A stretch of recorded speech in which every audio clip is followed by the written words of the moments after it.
Welcome to Triage Cancer's webinar, Cancer and Disability Insurance. I'd like to introduce you to our speaker for today. Nicole is a staff attorney at Triage Cancer. Prior to joining Triage Cancer, Nicole was an Excelsior Fellow at the New York State Office of Mental Health and Counsel's Office. After leaving OMH, Nicole worked as a staff attorney at a nonprofit representing incarcerated individuals' civil and human rights on a variety of matters, including access to medical and mental health care.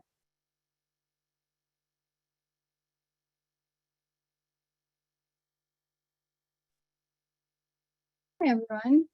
Thank you so much for joining us today. I'm very excited to talk to everyone about disability insurance. So there may come a time after a cancer diagnosis that an individual can no longer work. And most people really can't afford to work without some type of wage replacement. And this is where disability insurance comes in. However, the trouble is that most people don't think about purchasing private disability insurance plans until they need it. This can be really problematic because a 20-year-old has a 1 in 4 chance of actually needing disability insurance coverage before retirement age. The purpose of disability insurance is to replace the income that someone loses because they're not working due to their medical condition. Insurance policies normally only pay a portion of what someone had been being paid. So policies can range from about 45 to 90% of someone's monthly income. So there are actually several different types of disability insurance. So the first that we're going to discuss is a private policy. Now, if someone isn't proactive, it is nearly impossible to purchase a plan after a diagnosis. And that's because when you buy a private plan, they can deny you or charge you more based on a pre-existing condition. So those protections that are available for health insurance in the health insurance marketplace don't apply to disability insurance. So if someone already doesn't have a plan before they purchase or try to purchase a private disability plan, it may be difficult for them to access coverage. Now, there are short-term and long-term policies. Short-term policies generally cover someone's disability that lasts up to 6 months or a year. And long-term policies are generally for medical conditions that last a year or longer. Now, you can purchase a private policy directly from an insurance company, but it may also be a benefit offered through an employer. And we talk to a lot of people who think that they don't have an employer policy. And we send them back to their employer just to check, and it turns out that they do. You may be wondering how that happens. And that's because typically when you are onboarded at a job, you're signing a lot of paperwork. And so you may have signed up for disability insurance and forgotten about it, especially if you're not paying the premium and your employer's paying that for you. So it's totally worth double checking to see if this is something that you have access to. Now, where someone gets coverage as an employee benefit, it's similar to health insurance in that your employer may pay all or just part of the monthly premium. So we get many questions about private disability plans, and it's challenging to talk to someone who has private disability insurance because it's hard to answer questions about their policy. And this is because the details are very specific to the plan or policy that you have. So these are some general things that we recommend that someone check about their disability insurance coverage. The first is, how does the policy define disability? Does it have a low standard, like perhaps you're unable to do your current job, or does it have a higher standard of disability where you're unable to do your job or really any other type of work? It's also really important to understand how the benefits are going to pay out. Are they going to pay 50% of someone's salary or 90%? How long are the payments are going to continue? Are they going to continue until you hit retirement age? Is there 3 years? Do they reduce the amount of benefits you receive after a certain amount of time? So these are all things that people need to understand about their policies so that they can make an educated decision. This is all covered in our quick guide to long-term disability insurance.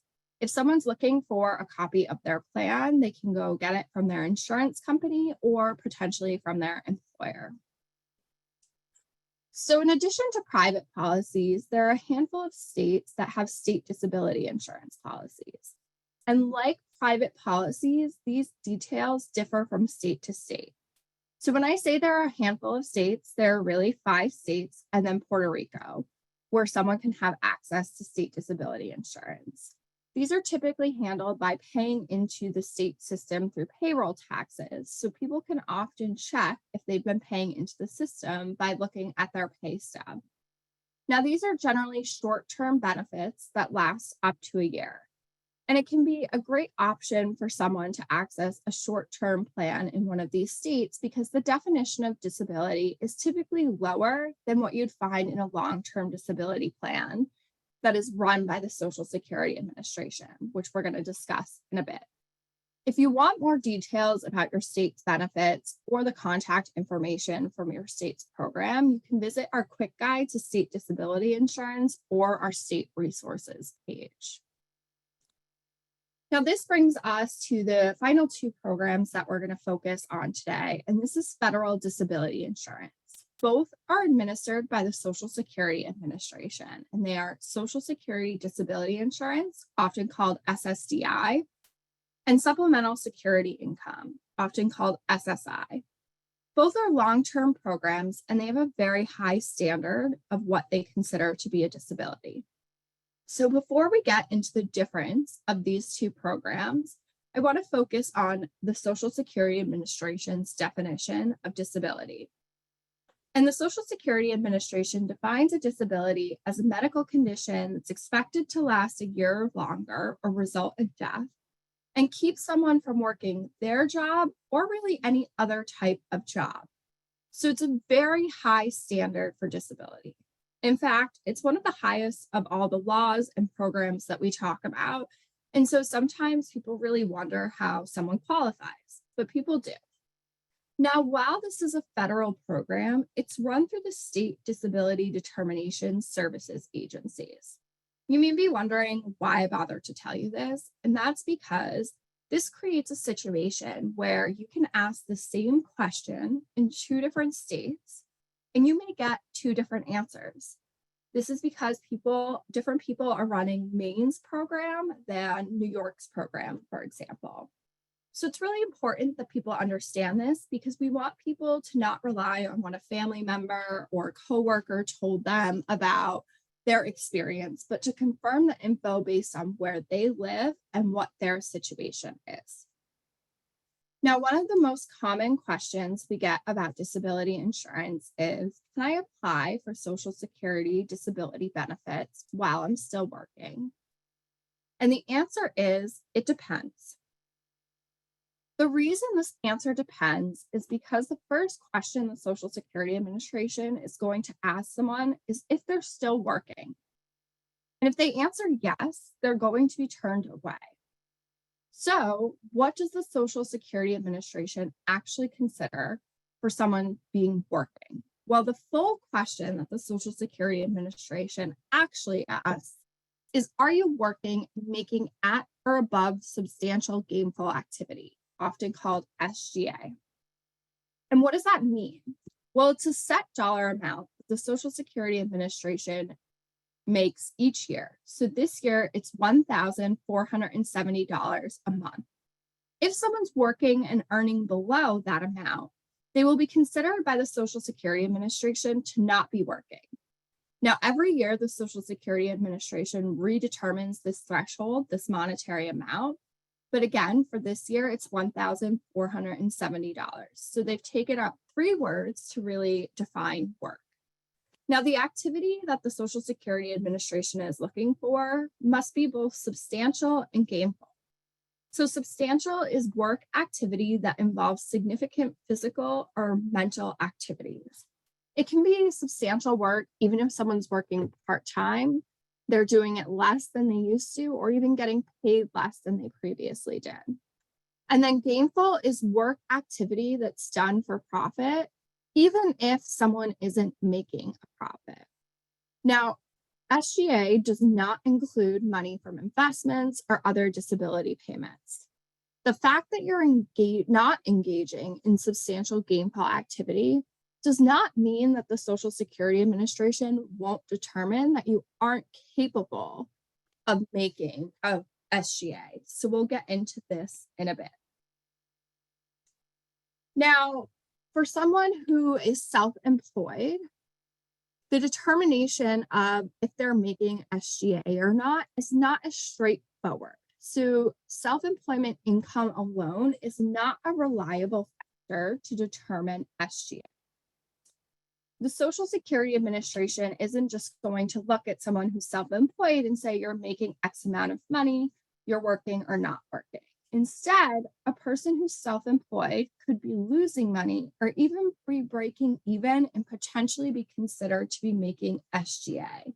And that's because the Social Security Administration goes through a 3-test assessment. So the first test is if you're self-employed, are your services significant and are you making substantial income? Significant services is rather complex and it's defined based on the type of work you do. Substantial income is if your countable income is more than substantial gainful activity, or it's similar to what other non-disabled people that are self-employed are making in the same business as you. So countable income isn't necessarily just what you make. So the Social Security Administration may reduce the amount that you're making, say you're making $2,400 a month, by the value of unpaid help given by a spouse, child, or other people. So if that value is high enough, it may reduce that monthly income below substantial gainful activity.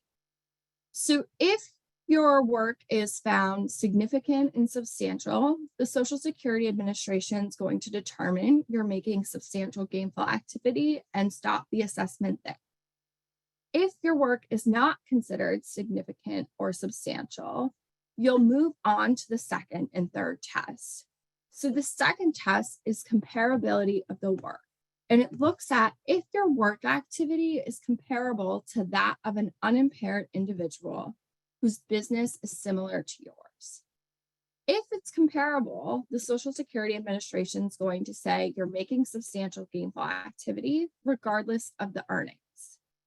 Now, this only looks at your work activity, not the value of the work performed, which brings us to test 3, which is the worth of your work. How much is the work that you are doing for your business worth? If you were to pay someone, would it be above substantial gainful activity? If so, the Social Security Administration is going to consider that you're making substantial gainful activity and you won't qualify for disability. So if someone makes it past the first step, substantial gainful activity, that's not the end. And that's because the Social Security Administration has a step-by-step sequential process to determine if someone qualifies for benefits. So we've discussed question 1. The next 2 questions are really going to focus on someone's medical condition. And then the last 2 are whether or not someone can actually work. So going back to that question of can I apply for federal disability benefits while I'm working, this is where, again, it depends because it becomes a practical problem where if you're currently working, how are you going to be able to explain that you're not able to work? Now, that being said, there are circumstances in the cancer community where someone may be able to work today, but they know that in a couple of weeks or even a month from now, they're having a surgery or some other thing that's going to prevent them from being able to work. So for example, perhaps you know you're going to have a bone marrow transplant next month and need to be out of work for at least a year. There may be a time where you can apply for Social Security disability benefits and continue to explain and answer questions through the process about your ability to work. So oftentimes when I speak to people, they're really surprised to hear that a cancer diagnosis alone may not be enough to show that someone's unable to work.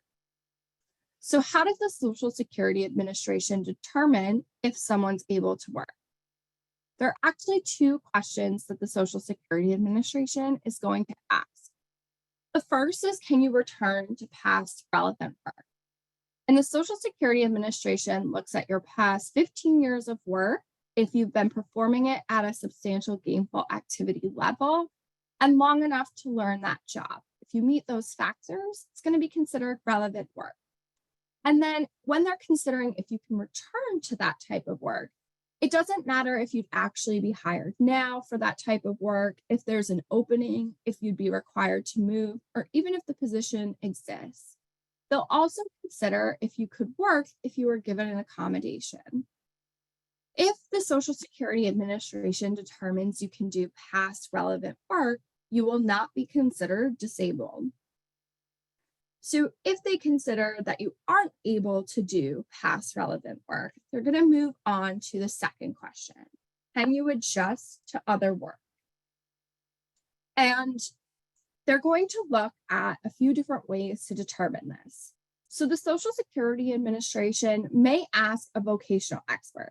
This is someone who knows the many different types of jobs in the United States. They'll review your file and they'll potentially answer questions the Social Security Administration has about how your limitations impact your ability to find another job.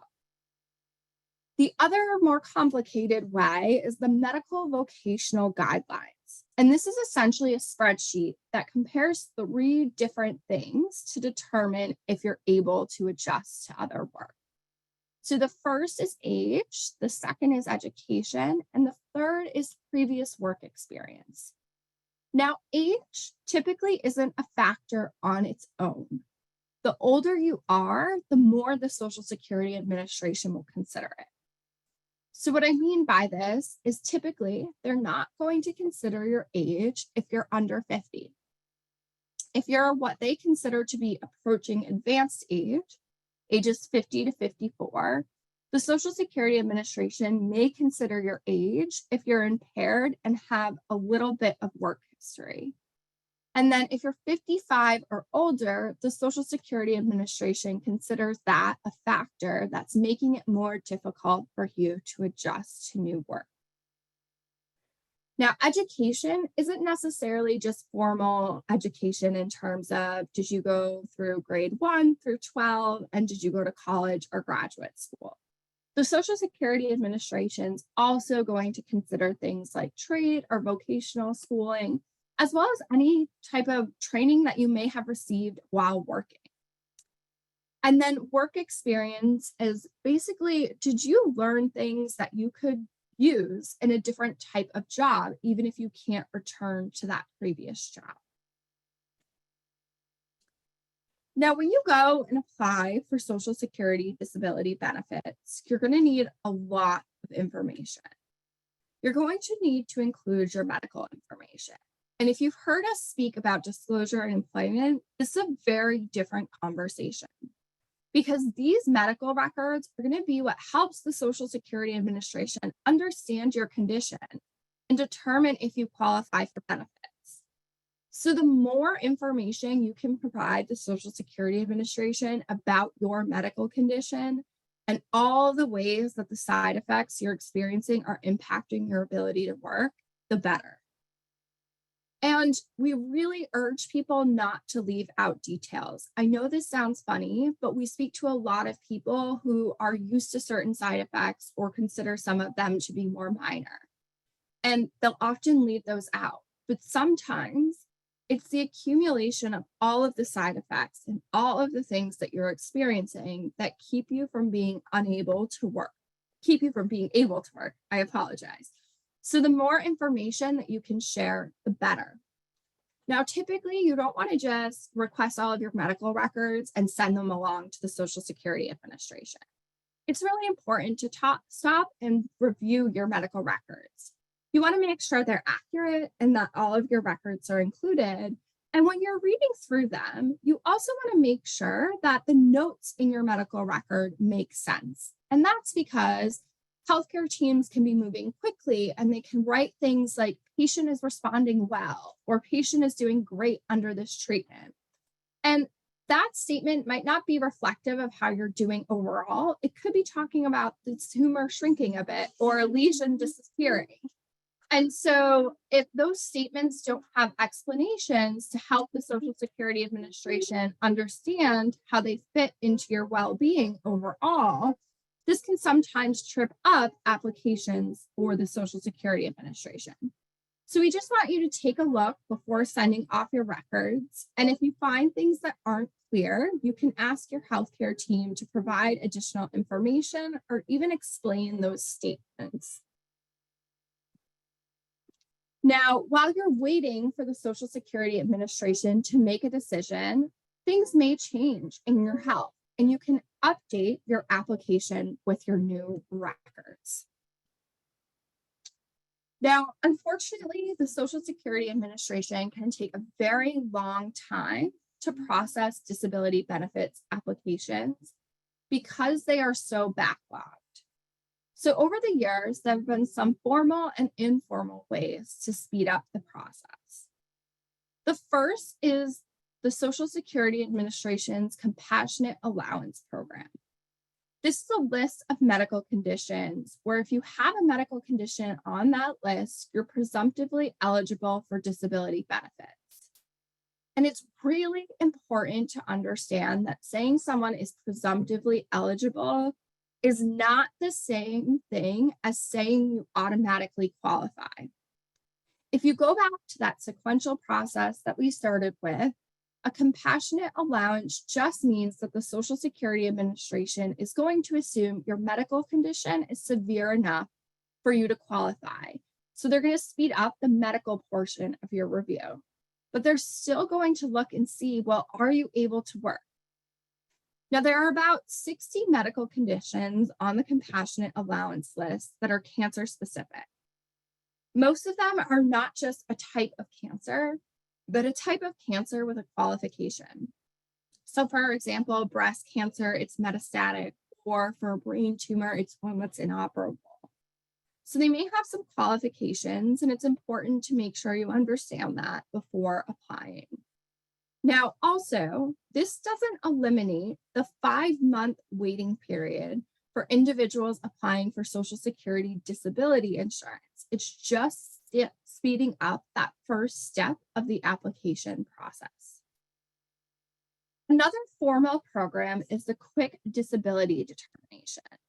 This is effectively a computer program that's going to scan your file and determine if it's probable that you're qualifying as having a disability.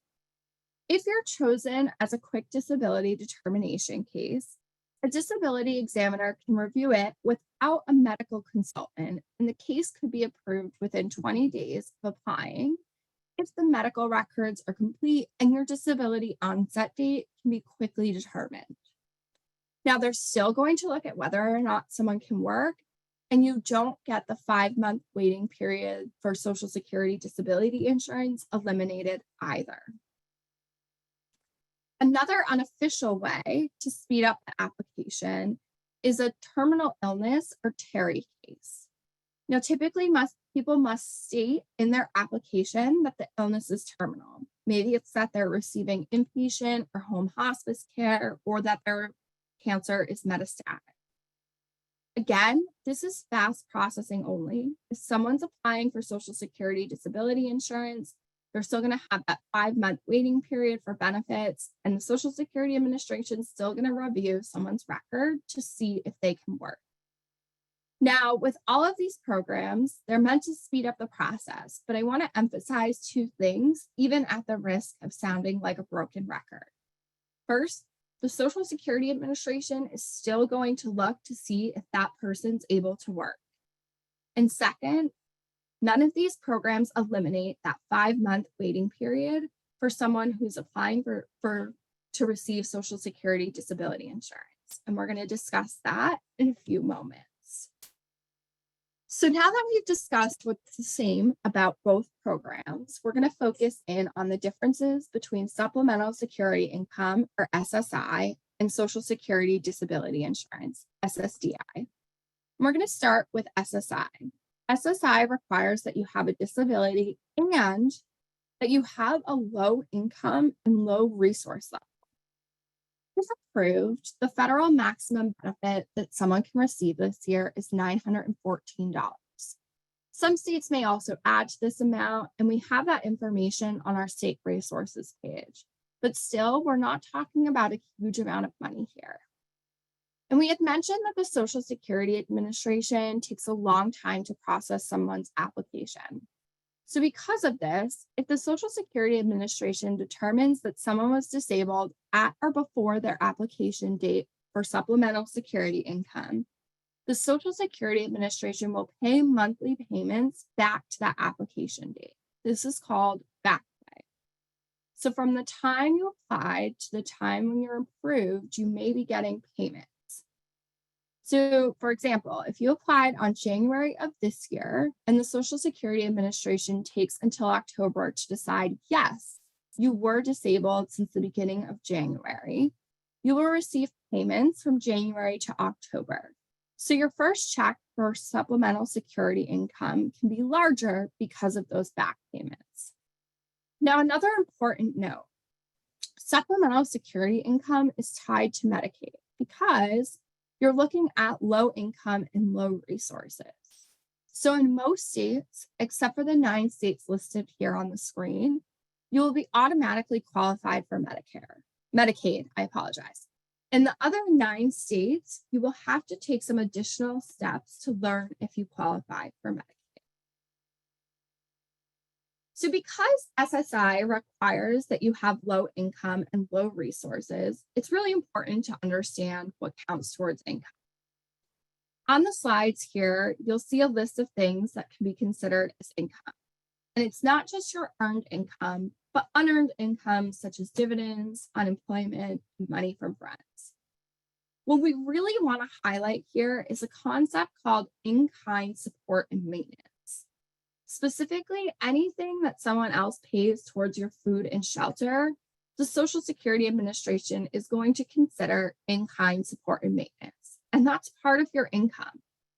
So, for example, if a young adult moves back in with their parents to help navigate treatment, and they apply for supplemental security income, the Social Security Administration is going to count their free rent and food as a source of income and lower his supplemental security income payments. So it's important to keep that in mind.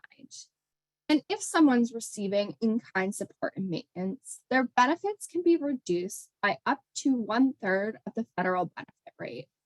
So doing the math for all of us who don't like fractions, me included, this year, the maximum amount that an SSI benefit can be reduced because of in-kind support and maintenance is $304. Now, there's a $20 amount the Social Security Administration isn't going to initially reduce. So let's get a feel for what this looks like. Let's say Paul lives in an apartment where the total rent is $1,000. His roommate pays $700 a month, and he's responsible for $300. Because it's assumed by the Social Security Administration that roommates equally split the cost, Paul should be paying $500. So the Social Security Administration is going to look at this and say, well, $200 is considered to be in-kind support and maintenance. Because of that $20 amount the Social Security Administration doesn't reduce, they're going to reduce Paul's benefits by a total of $180. So his benefit each month will be $734.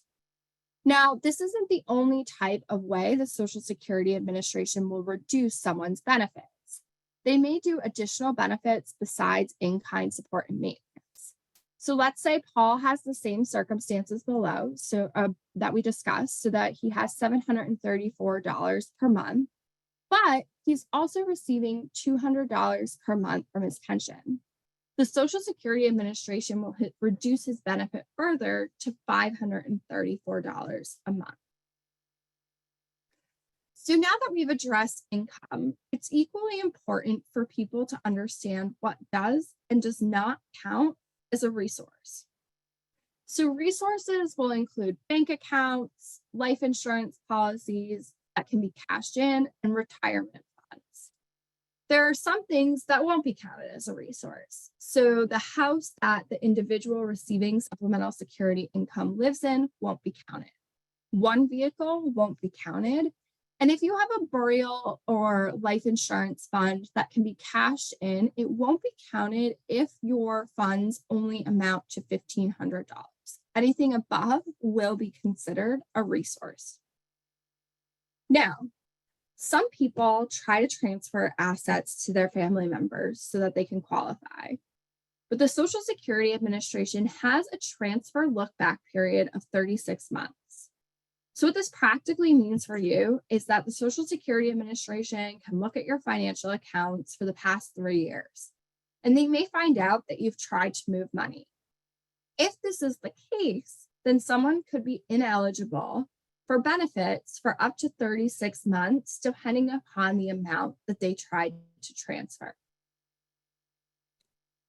So, if someone thinks they may qualify for supplemental security income, they can access an online tool that was recently released by the Social Security Administration that allows them to request an appointment to apply for SSI. It's going to ask things like their name, date of birth, social security number, and contact information.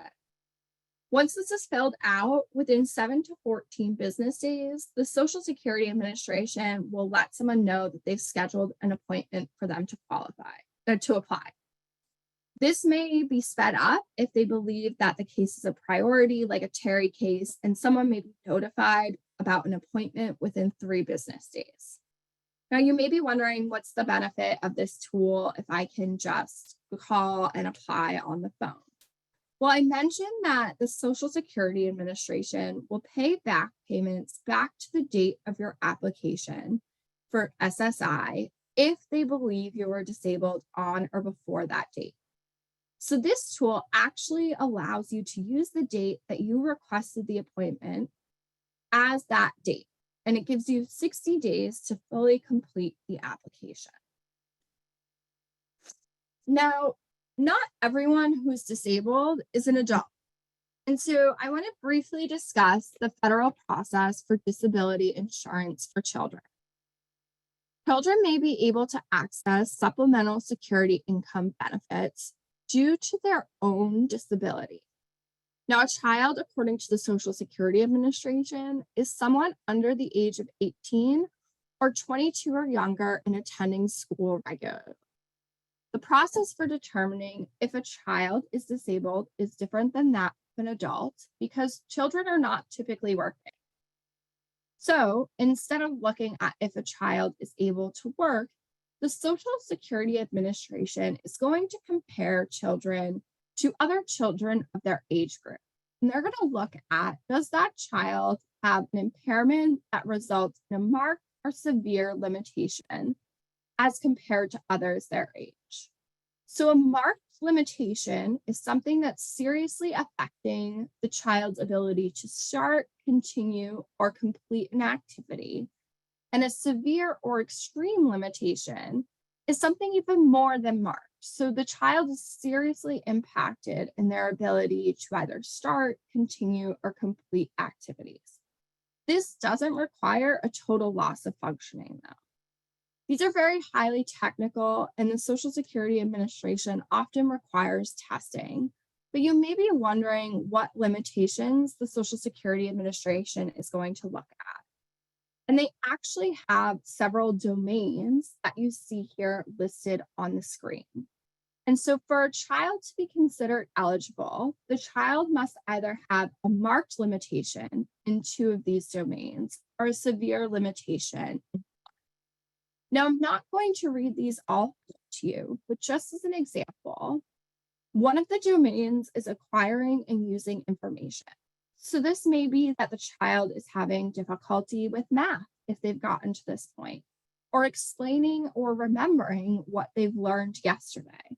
Or maybe they can only use very simple sentences and really struggle to communicate what they mean with other individuals. Now, each one of these has their own factors that are looked at. And again, the Social Security Administration compares children to other children of their age group. Now, if someone has been receiving SSI prior to turning 18, they will be reassessed by the Social Security Administration when they turn 18 to determine if they still qualify for benefits. So this reassessment is now going to use the adult disability determination that we discussed. And the Social Security Administration is going to review medical records, any work history, and any experience that that child has had in school. So we're now going to turn to the second federal disability insurance program, Social Security Disability Insurance, or SSDI. And SSDI isn't based on a low income or resource level. Instead, it's based on someone's work history and the fact that they've worked and paid into Social Security retirement. You may be wondering if everyone's paid into Social Security retirement, and not always. So for example, teachers unions. Some teachers pay into a separate retirement system and don't pay into Social Security retirement, so they would not qualify for SSDI. In addition to having to have paid into the system, you also have to have earned enough credits. Now, an individual can earn a maximum of 4 credits per year, and the way that you earn a credit is based on how much you've made. So for this year, you earn 1 credit for every $1,640 you make. So once you've earned $6,560 this year, you've reached your maximum of 4 credits. Now, the typical person has to have had 40 credits to have considered earning enough credits. Now, this may be lower for younger individuals, and the Social Security Administration has much more information on their website. Now, the amount of payments that someone receives each month is different depending upon what they've paid into the retirement system over their work history. But it is capped at $3,627 this year. So what that means, if you're Bill Gates and you're one of the richest people in the world, you're still only going to qualify for a maximum of $3,627 per month in SSDI payments. Now, I mentioned a few times that there's a 5-month waiting period before you can get cash benefits or SSDI, and that there's no exception to this.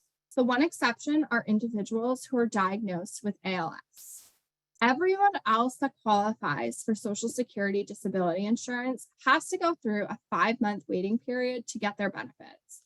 And I know that doesn't make any sense. In fact, there's really nothing else that we talk about that makes less sense, because you can't be working. The Social Security Administration even agrees, but you still have to wait 5 months with no income before your cash benefits can begin.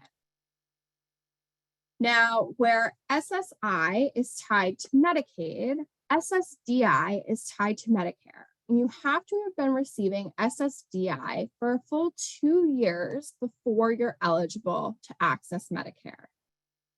Now, I've also mentioned several times now that the Social Security Administration moves slowly, and there are several payments to address that. There are back payments, so the Social Security Administration isn't going to penalize you for their delay. So they will pay you back to the date of application, excluding that 5-month waiting period, for you to receive benefits. Additionally, not everyone applies for SSDI as soon as they're eligible. So some individuals may be eligible for retroactive pay. Now, these are a lot of terms and it takes a lot of math. So how does someone determine how these payments work? Now that we've discussed the general process and the waiting period for SSDI, people start asking, well, how do I know when I'll get my first check? When do I qualify for Medicare? Do I even receive back payments or retroactive payments? And this is our checklist for figuring out when all of these things can happen, because it's actually pretty complicated and requires a lot of math. So I'm going to walk through the terms here on the screen, and then we're going to get some examples to get used to these terms. So the first thing that someone needs to understand is their disability onset date. And they'll get this information when they receive an approval letter from the Social Security Administration. The Social Security Administration is going to set the disability onset date based on the date they think that your disability began.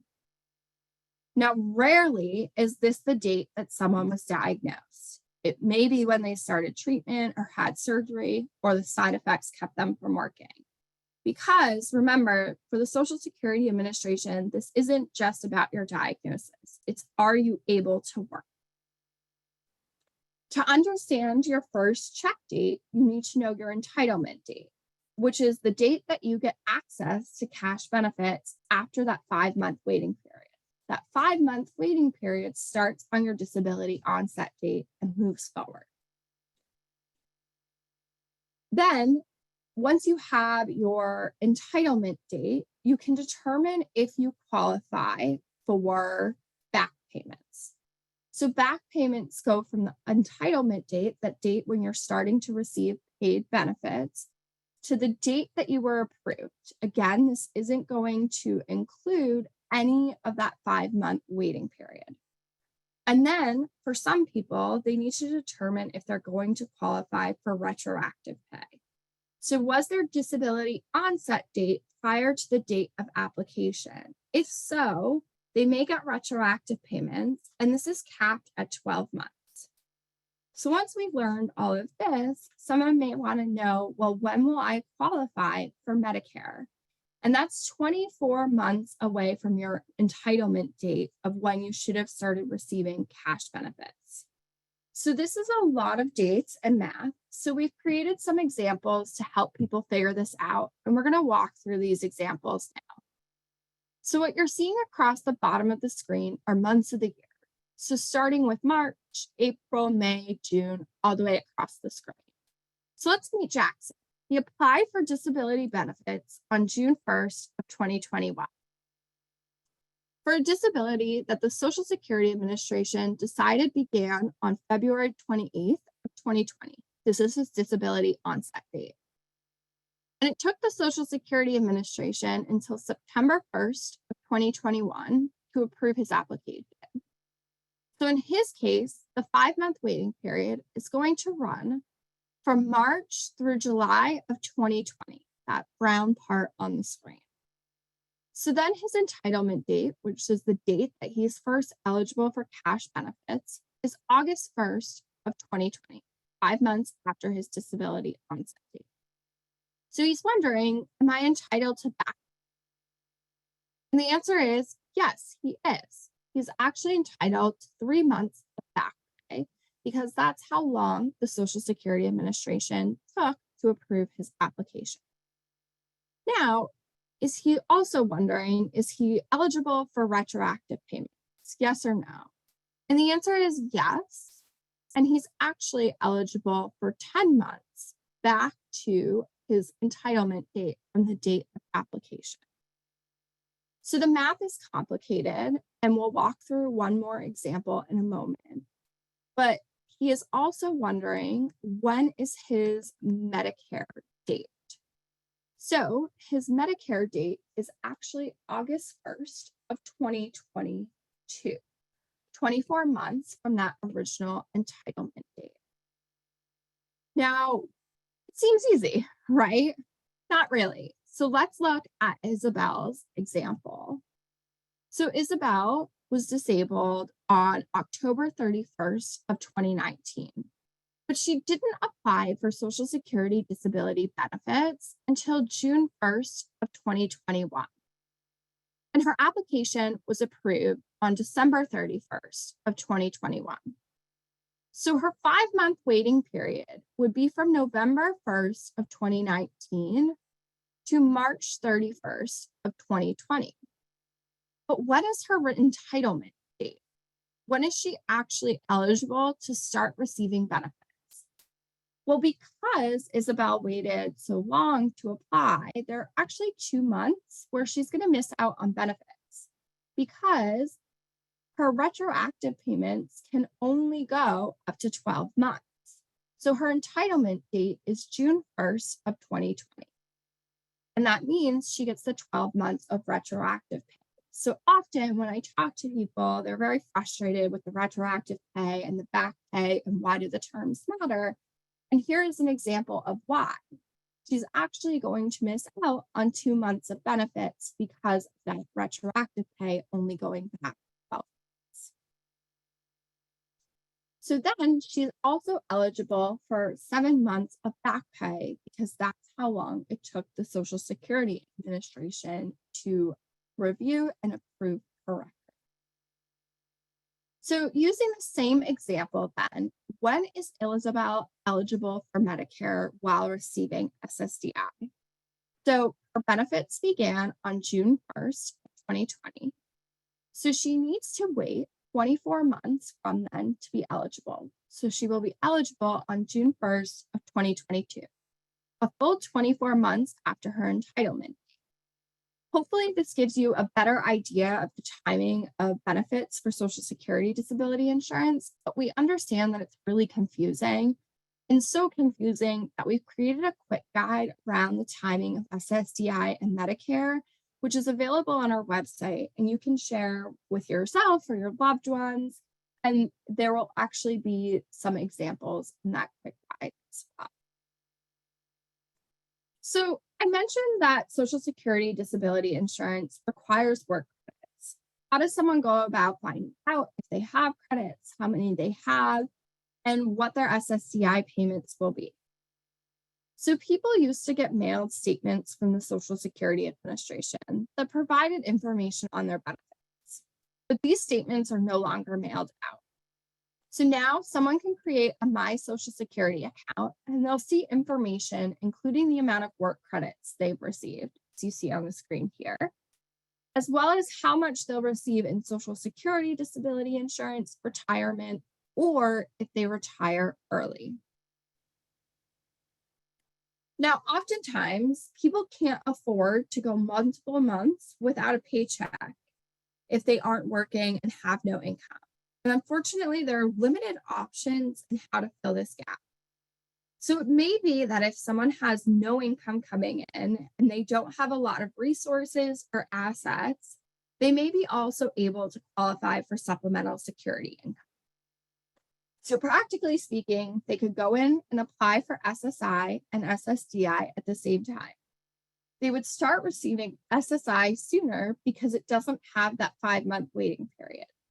Now, typically, when someone gets approved for SSDI and start receiving the payments, the amount they may be receiving may kick them out of eligibility for SSI. But that's okay because at least they filled that 5-month waiting period with some income.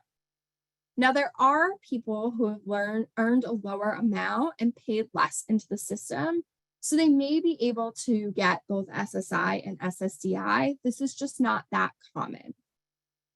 Now, if someone doesn't qualify for SSI and they live in one of the 5 states or Puerto Rico that has state disability insurance, they may also use this to bridge the gap. Or if they have a private short-term or long-term disability policy, typically they can apply for these and they may start earlier because they have a different application process. And so this can help people bridge the gap for SSDI as well. Now, we often get asked if an individual should wait until their short-term disability benefits end before applying for SSDI, or even if they're allowed to apply for both at once. And we really recommend to people who know that they're going to be out of work for longer than a year to actually start the SSDI process as soon as possible, so that while they're waiting for their application to be approved, they potentially have some coverage of that other short-term disability plan that may even carry them through the application process and the 5-month waiting period. Now, unfortunately, the Social Security disability benefit system, whether SSI or SSDI, is set up to deny.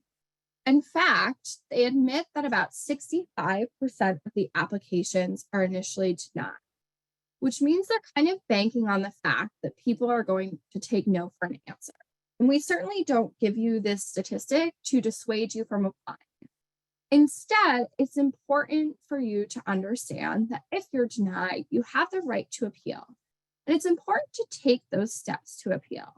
Because if someone appeals, they're more likely to get the access to the benefits that they need. So in the appeals process, it's important for you to address not only your medical condition, but how it's impacting your ability to work. Again, the more specific, the better. So can you do a task for 20 minutes, but then you're in extreme pain or fatigue for the next few hours? If so, this should be documented.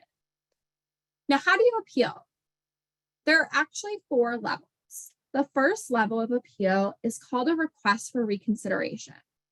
This is where you write into the Social Security Administration and ask that they review your record. Another person is going to be assigned your case, go through all of your records, and determine if they think you are disabled or not. Now, some states skip this step entirely and go straight to the second step, which is a hearing by an administrative law judge. This is where you would sit in front of someone called the administrative law judge, or ALJ, and let them know how your condition is impacting your ability to work. They'll ask you questions and maybe call a vocational expert like we talked about earlier. If the ALJ decides you aren't eligible for benefits, you can still appeal that decision up to an appeals council. And if they deny you, you can appeal to a federal court. Now, usually the appeals council and the federal court defer to an administrative law judge unless they did something really wrong. So really, the ALJ hearing is someone's prime opportunity to get access to benefits during the appeals process. And engaging in the appeals process takes some persistence. You can see that the first level of appeal, a request for reconsideration, doesn't result in a high reversal rate. It's about 15% in 2022. But in the second level, 50% of those who appealed were found to be qualified for disability benefits. Now, in keeping with the slow process that the Social Security Administration has for an initial application, they also take a very long time to schedule administrative law judge hearings. There's actually a website where you can look up the wait times for your state because, again, this is going to depend on the state since it is administered at the state level. Now, this information only gets updated every quarter or so. So what you're seeing on the screen is from December of 2022. And you can see that in Illinois, it took about 11 months for an ALJ hearing to be scheduled. And this is in the middle. On the low end is 9 months, and on the high end is 19 months for people living in Nevada. So when we're talking about back payments, it could be years of back payments that someone's owed by the time that they finally get approved by the Social Security Administration. And why does this matter? Well, it's really important that someone doesn't give up on their appeal because they could be owed a lot of money. Even if while you're waiting for your decision, you're able to return to work, your appeal could still be found in your favor for the time you were unable to work, and you could be owed those back payments or even the retroactive payments for the time that you weren't working. So it's worth pursuing. This is true as well if your loved one had been appealing and they pass away before a disability decision is made by the Social Security Administration. Because in that case, their estate is owed that money. So it might be very helpful for family members to have that appeal continue and wait for a decision from the Social Security Administration. Now, even though the process is a federal process, because it's administered at the state level, that means that where you live is going to define what type or what judge you get. And so the chances of being approved or denied even vary greatly on where someone lives. So for example, if someone lives in Alaska, they have a 56% chance of approval, but in Rhode Island, it's 37% chance. Now, one of the most common questions I get when I talk to people about Social Security benefits is if they need a lawyer to apply. And the short answer is no. You can work closely with your healthcare providers to make sure that your application reflects all of your side effects and symptoms and relate it back to why you can't work. However, if I were to apply and get to the level of appealing with an administrative law judge, I would hire an attorney. You may be saying, well, didn't you tell us you were an attorney? And yes, while I am, I don't practice in Social Security disability insurance appeals, and I would advise that someone get an attorney that practices in that area. And why? Because it's a bit of a unique experience. Without an attorney, the administrative law judge is going to be asking me questions directly and potentially a vocational expert. But if I were to get someone who practices in SSDI appeals, they're working with the ALJs and the vocational experts every day. So they know how the information needs to be presented, the types of questions that are going to be asked, and they can help make the process a bit easier for me to prepare for.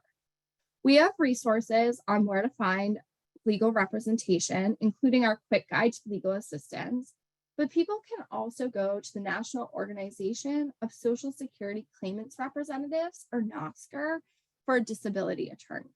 Now, if you're considering a Social Security disability attorney, it's important to know what an attorney can charge in these cases. So first, disability attorneys work on a contingency fee. What that means is if they don't win, they don't get paid. And second, there's a statute limiting how much they can charge. Typically, it's about 25% of the back pay owed, limited generally up to $7,200. Occasionally, a judge can approve a higher amount to the attorney, but this is a very transparent process that's done to protect individuals from being overcharged. We also hear frequently about concerns of when is the Social Security Administration going to review my medical condition? What if my benefits are taken away? Now, these reviews are called continuing disability reviews. And when you get your first letter from the Social Security Administration letting you know you've been approved, they'll tell you when your first review is going to take place based on how they consider your medical condition. So if you have a medical condition that's expected to improve, your first review will occur 6 to 18 months after you're approved. If your medical condition is possible to improve, it'll be every 3 years. And if improvement is not expected, it will be every 5 to 7 years. Now, again, the Social Security Administration is very backlogged, so this time frame doesn't always come exactly how it's laid out. But what's really important for you to know is that if they determine you're no longer disabled, you can follow that appeals process that we discussed a few slides ago. So once someone is approved for disability benefits, we hear concerns about wanting to return to work. And what if they can't work? Do they have to start the whole process over? Well, the good news is that the Social Security Administration actually anticipated this. So they created a program around work incentives to try to help people go back to work instead of staying on disability benefits. Now, these incentives can include things like job coaching and rehabilitation and even career coaching. But the programs can vary depending upon whether you're receiving SSI or SSDI. But both of those options have a program that allows you to test your ability to work called the Ticket to Work program. And this is a free and voluntary program for individuals receiving SSI or SSDI. It allows you to test your ability to work without immediately losing your benefits, both the cash and Medicare benefits if you're eligible. Additionally, the Social Security Administration is not going to do a continuing disability review for you to participate in the program. So there are phases of Ticket to Work. The first is your trial return to work period. And this allows you to test your ability to work for up to 9 months during a 5-year period. These months don't have to be consecutive, and the Social Security Administration will have considered you to have worked a month by looking at your monthly income. So this year, if you're working and earning less than $1,050, you will not be considered to have used one of your return to work months. If you're making above that, it will be considered work. Once you have worked the 9 months, you enter into an extended period of eligibility of 3 years. And depending upon your average earnings, your benefits will either continue or stop. If your benefits are stopped and it turns out you can't go back to work within 5 years, then you can apply for disability benefits again, but you don't have to start at the beginning. There's a process for the Social Security Administration to reinstate your benefits more quickly. Now, the Social Security Administration has a whole website on returning to work as well as a publication, and I really point you to those if this is something you're considering. Another common question we get is if someone should consider retirement instead of applying for Social Security disability benefits. And the answer is it depends on your situation. So if you paid Social Security taxes while you were working, you may be eligible to begin collecting Social Security retirement. Your monthly income payment is going to depend on what you've earned over your work history and when you decide to retire. So you can begin early retirement at age 62, and your monthly payment is going to be reduced, and it won't increase once you hit retirement age.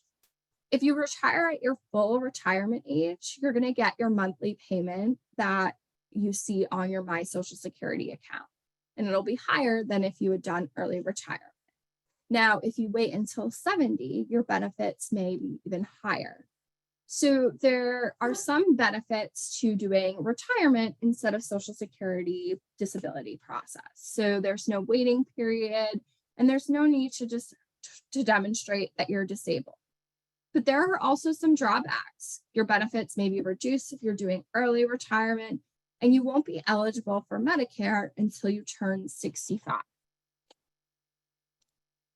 While we've been focused on early retirement through the Social Security Administration, many individuals may also have a retirement account through their employer. So if you have a retirement account through your employer, you may have a few options based on your age. If you retire after 59 and a half, the IRS allows you to begin taking distributions from your 401k without paying a 10% early withdrawal penalty. If you meet the IRS's definition of having a disability, you can also withdraw funds from your retirement account early without a 10% penalty.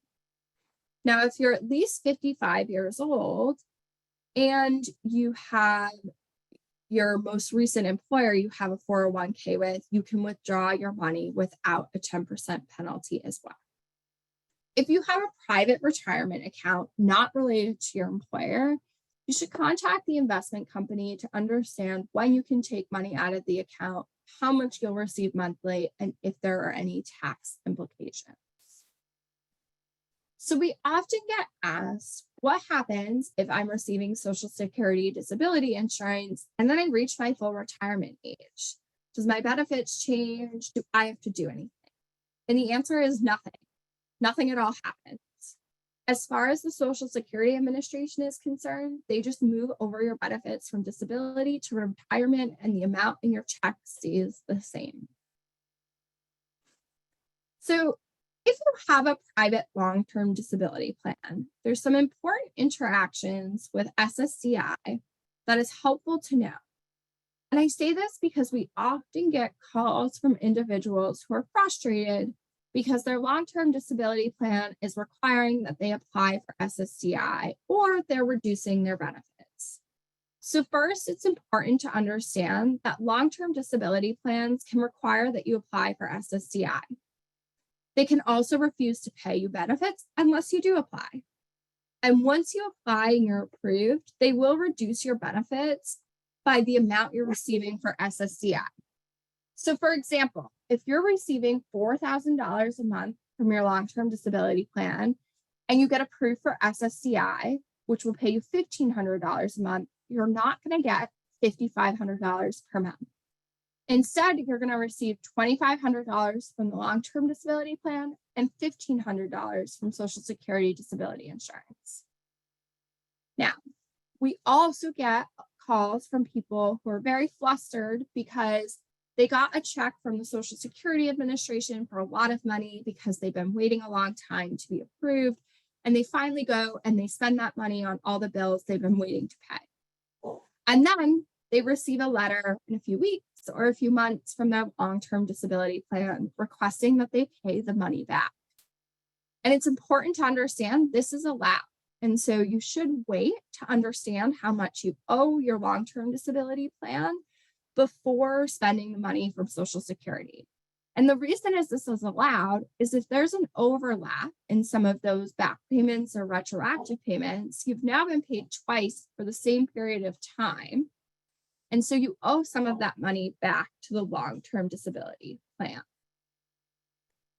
Because you've now been paid twice for the same period of time.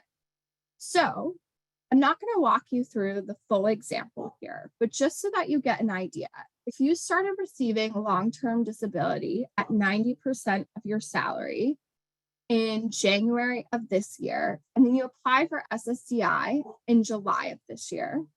The Social Security Administration approved you and agreed that your disability onset date was January of this year. You have 5 months, January to May, where you'd just be receiving that long-term disability because of that 5-month waiting period. But then June to September, you have an overlap. So you're going to have to pay your long-term disability plan their percentage back. And then moving forward, your long-term disability will reduce the benefits. Another common concern is, do you have to pay taxes on federal disability insurance payments? So for supplemental security income, these aren't taxed at the federal or state level. However, Social Security disability benefits are taxable, both the monthly payments as well as any back or retroactive payments you may receive. If you're taxed federally, depends on your household income, and you see the chart here that breaks that down for you. We also have a quick guide on this topic as well. So there are circumstances where a family member may be eligible for Social Security benefits as well. And there are 4 types: retirement, survivors, death benefits, and Social Security disability insurance benefits. So here we're focused on benefits for family members once you're eligible for SSDI. The family members could be eligible for payments based on a few different factors. So for example, your spouse may also be eligible for benefits based on your income, based on their age, or if they're caring for your child with a disability. Your children may also qualify depending upon their own age or disability status. Now, how much someone's eligible for in your family is a bit of a complex question because it's going to depend on your monthly benefit amount as well as the number of family members who qualify. And that's because there's a family cap. This is typically from 100 to 150% of your benefits. Now, if you have a divorced spouse who qualifies, this won't impact the amount of your family's benefits. In addition to disability benefits, the Social Security Administration also provides survivors benefits to family members. Now, family members may be based on another family member's work records. And so for survivors benefits, eligibility depends on how long the deceased worked in their jobs that they paid into the Social Security system, and the amount of benefits depends on their earnings records. For a widower, for example, to be eligible for benefits, it's going to depend on their age and a few other circumstances. Additionally, how much they receive will depend on those circumstances as well. So typically, the earliest someone can take survivors benefits is 60. If they do that, the benefit may be reduced from 71 to 99%.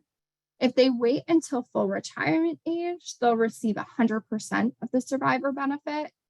And then there are some instances where they don't have to be 60. If they're caring for your child under the age of 16, or they have their own disability and they're over 50. Now, your parent who is a dependent, a divorced spouse, or child might also be eligible for survivors benefits.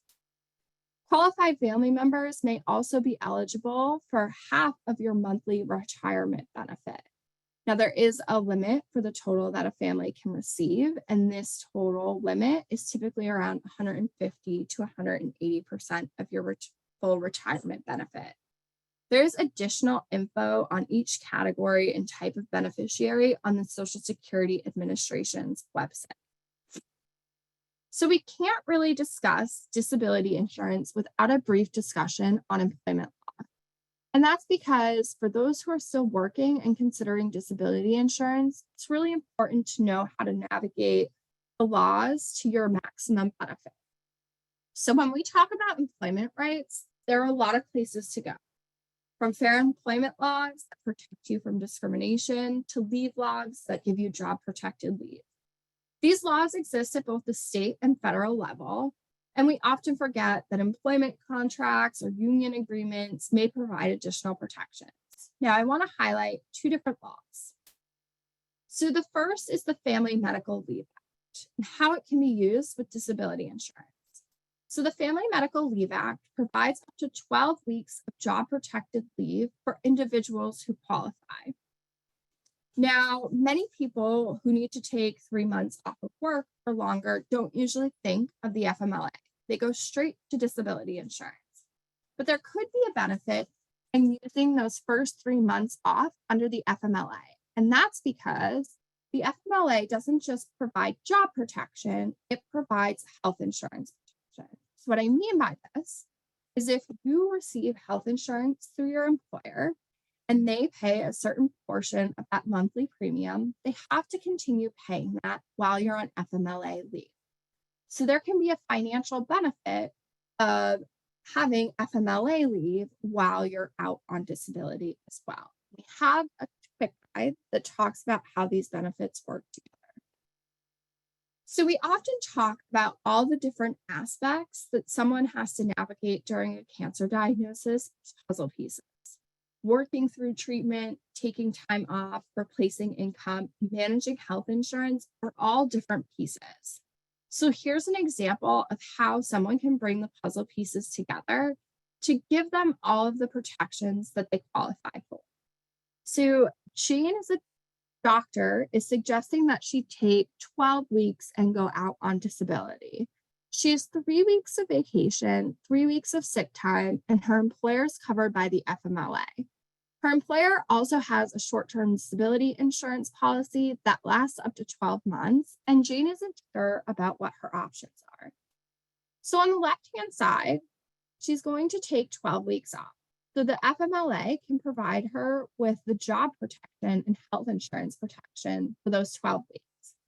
And then on the right-hand side, it's about supplementing her income, right? So the first thing she could do is take off 3 weeks sick time, and then 3 weeks of vacation time, and then apply and start receiving that short-term disability insurance. Now, you may be wondering why she should bother taking her sick time and her vacation time before tapping into her short-term disability. And that's because what we talked about way at the beginning is that disability insurance doesn't typically cover the full percent of your wages, whereas sick and vacation time do. But again, this is an example of how one person could use these benefits to their maximum, but what one person prefers may be different than another person. So we're going to go through another example. So Mark has the same benefits that our prior example had, but instead of needing 12 weeks off, his doctor thinks he needs 15 weeks. So this time, starting on the money side, you can take that 3 weeks of sick time, the 3 weeks of vacation time, and then the short-term disability insurance to get up to that 15 weeks. But the FMLA is only going to provide 12 weeks of job protection. So then the question becomes, what does he do for that 3 other weeks? And it may be that he has access to a reasonable accommodation under the Americans with Disabilities Act or a state fair employment law, where he could request those 3 weeks as job protected leave as a reasonable accommodation. Now, again, each one of these can be used on their own, but this is just an example of how you can put all the puzzle pieces together. The last piece of the puzzle is people understanding what their health insurance options are. So we've mentioned that Medicaid is tied to SSI in most states, and that if someone's receiving SSDI for 24 months, then they're eligible for Medicare. But what happens when those aren't options right away? So there are several ways for people to access health insurance. They may be able to keep their employer-sponsored health insurance through a federal law called COBRA. They may be able to purchase a plan through the state health insurance marketplace, and they may have a few other options. So we have recently done a webinar that you can find on our website for options when losing employer-sponsored health insurance. And if you have specific questions on your options and comparing them, you can also contact our legal and financial navigation. We have many additional health insurance resources, so I really urge you to take a look at our health insurance topics page where you can find information from basic health insurance terms, the different types of health insurance options, to how to pick a plan that works best for you. So if you're considering leaving employment, there are a few other things to think about. The thing I want to highlight here is that if you have additional employee benefits, say a supplemental insurance or disability insurance, life insurance, you may be able to do what's port or convert your policy from a group policy to an individual policy. You can call the company that owns the policy to learn more. We have a whole quick guide on leaving work that addresses what you should consider in more detail. So I briefly raised several employment laws and concepts to discuss how disability fits in. If you're looking for more information on working through treatment or taking time off, I urge you to look at our employment topics page.